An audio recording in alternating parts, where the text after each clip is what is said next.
In this reading, we're going to cover the basic characteristics of equity securities and learn some terminology about equity securities. So let's jump right into that. Now, equity securities pay dividends, but these aren't an obligation of the firm. They can be variable. The common stock dividends, the regular quarterly dividends, are decided on by the board of directors. They meet quarterly and decide how much the dividend is going to be, when it's going to be paid, and all that. And we say it's not an obligation, either the dividends on common stock or dividends on preferred stock, because if the company misses those, they're not in default as they would be by missing payments on a debt security.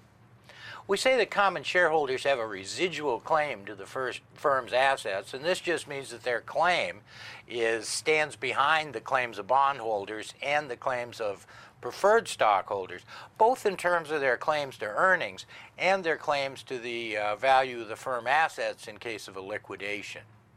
Common shareholders vote for the board members that determine the policy and appoint the top management of the corporation. But sometimes there'll be different classes of common shares. Even though they may have the same economic claim to the firm, they might have different voting rights.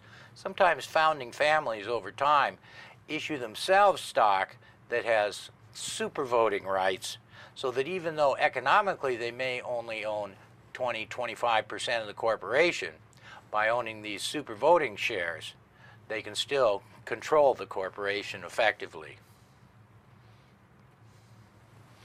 Now, there's a couple kinds of voting for the board of directors. There's statutory voting and there's cumulative voting. There's an important difference in the outcome. Let me try and explain that to you.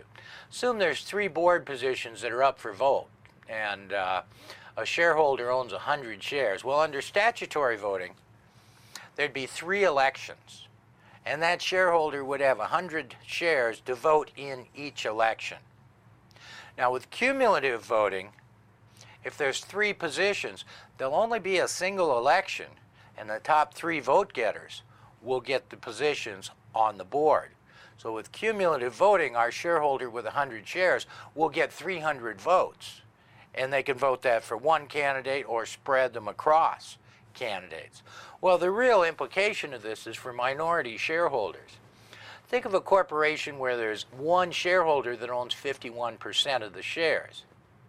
If there are individual board of directors seat elections, as with statutory voting, then that 51% owner could win every one of those elections and choose all the board members.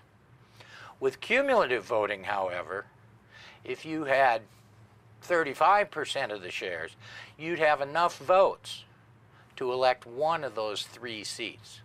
So in the case of cumulative voting, minority shareholders can get representation on the board of directors that they might not get with